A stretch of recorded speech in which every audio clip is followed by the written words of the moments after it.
ব্রিগেডের পর আবার বাংলায় গীতা পাঠ। কলকাতায় 5 লক্ষ কণ্ঠে গীতা পাঠের ঐতিহাসিক এবং সফল অনুষ্ঠানের পর এবার বীরভূমে অনুষ্ঠিত হলো 5,000 কণ্ঠে গীতা পাঠের মহাযজ্ঞ। বীরভূমের নলহাটি 2 নম্বর ব্লকের প্রসাদপুর গ্রামে এই ধর্মীয় অনুষ্ঠানের আয়োজন করা হয়। শুক্রবার থেকেই প্রত্যন্ত গ্রাম এবং আশেপাশের এলাকা থেকে ভক্তদের ঢল নামে। সমবেত কণ্ঠে শ্রী ভগবদ গীতার পাঠে মুখরিত হয়ে ওঠে গোটা প্রসাদপুর গ্রাম। দেখুন চলুন।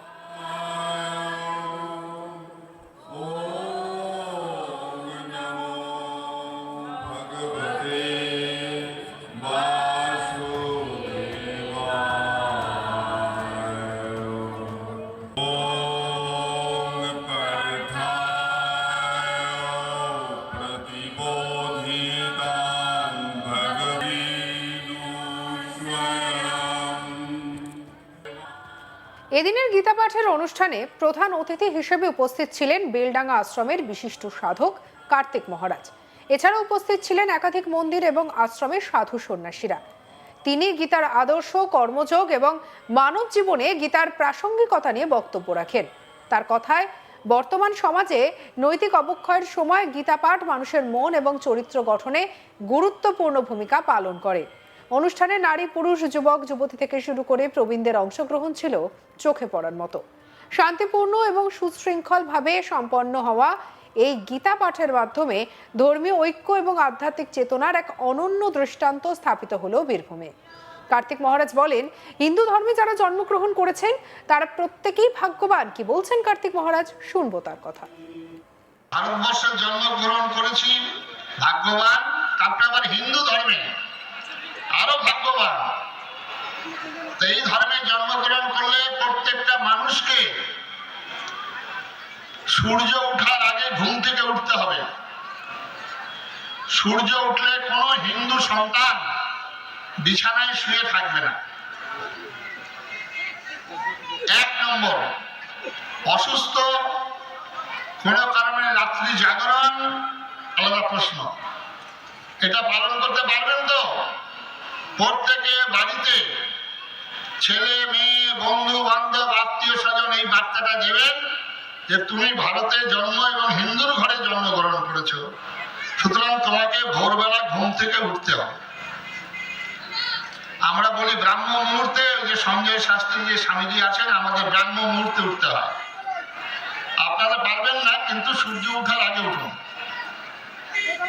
দ্বিতীয় নম্বর, খুব কঠিন, এখানে আপনাদের হিন্দুর নাম কাটা যাবে, গীতা পাঠও আর হবে না। পারবেন তো?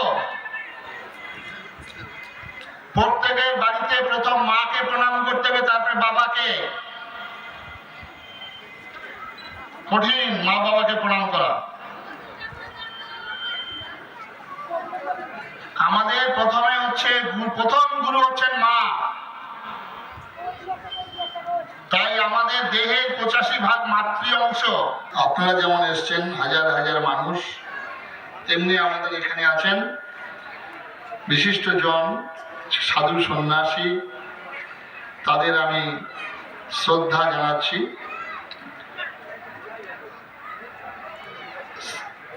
আমাদের শ্রীমদ্ ভগবদ গীতা প্রথম শ্লোক, ধর্মক্ষেত্রে কুরুক্ষেত্রে সমবেতা যুজুৎসব মামকা পাণ্ডবাশ্চৈব কিম কুর্বত সঞ্জয়। প্রথম হচ্ছে ধর্ম। এটা আমাদেরকে জানতে হবে যে ধর্ম হচ্ছে আমাদের জীবনের শুরু এবং জীবনের শেষ। এটা ভারতবর্ষ, এটা পুণ্যভূমি, এটা ধর্মভূমি, এটা মোক্ষভূমি। মাতৃভূমি, পিতৃভূমি সব দেশে সবারই কাছে আছে, কিন্তু পুণ্যভূমি, ধর্মভূমি, মোক্ষভূমি কোথাও নাই। এটা কোথায় বলছিলেন, কে বলছিলেন? এটা বলছিলেন স্বামী বিবেকানন্দ। কোথায়? চিকাগো শহরে। এখানে গয়া, কাশী, পুরী, প্রয়াগ, হরিদ্বার, বৃন্দাবন তীর্থ, যেটা কোথাও নেই। যেই জন্য এই ভূমিটাকে পুণ্যভূমি, মোক্ষভূমি বলা হয়েছে। সেই জন্য ভারতবর্ষে যারা জন্মগ্রহণ করেছি আমরা, আমাদের জীবনটা ধন্য, আমাদের জীবনটা সার্থক যে আমরা এই পুণ্যভূমিতে জন্ম নিয়েছি। ব্রিগেডের গীতা পাঠের অনুষ্ঠানের মতোই এই অনুষ্ঠানেও সাড়া মিলবে বলে আশাবাদী সকলেই। তবে গীতা পাঠের অনুষ্ঠান ঘিরে নানা প্রশ্ন উঠতে শুরু করেছে। একাংশের প্রশ্ন, শুধুই ধর্ম, নাকি ধর্মের মধ্যে রাজনীতি মিশিয়ে রাজনৈতিক দলগুলো ভোটের বাজারে ফায়দা তোলার চেষ্টা করছে? আমাদের কাছে শান্তনু তার রিপোর্টে কি তুলে ধরলো দেখবো। কলকাতায় দেখেছিল রাজ্যবাসী 5 লক্ষ মানুষ এক সমবেত হয়ে ঐক্য কণ্ঠে কিন্তু গীতা পাঠ করেছিল। ঠিক কলকাতার পর 5 লক্ষ না 5,000 মানুষ একেবারে গীতা পাঠ করলেও সেখানে দেখা গেল যে বীরভূমের নলহাটি প্রসাদপুর যে হাই স্কুলের মাঠ রয়েছে সেখানে হিন্দু জাগরণ মঞ্চের তরফ থেকে কিন্তু এই গীতা পাঠ অনুষ্ঠানের আয়োজন করা হয়েছিল, যেখানে পদ্মশ্রী পুরস্কারপ্রাপ্ত শ্রী স্বামী প্রদীপ নন্দী মহারাজ ওরফে কার্তিক মহারাজও কিন্তু উপস্থিত ছিলেন।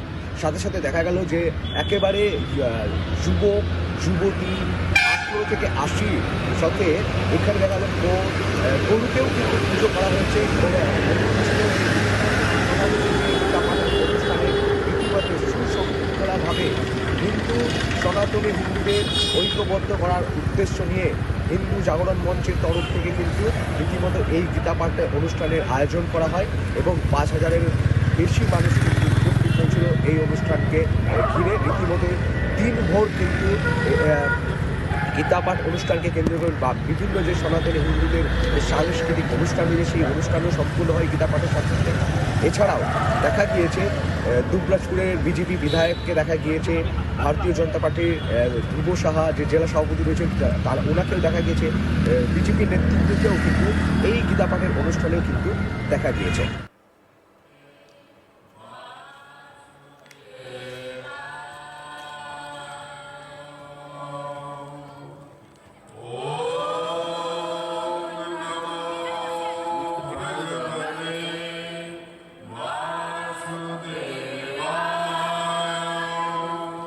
এর আগে আমরা ব্রিগেডে দেখেছিলাম 5 লক্ষ কণ্ঠে গীতা পাঠ, আর এবারে যেন একেবারে সেই ধারাই বজায় রাখা হলো।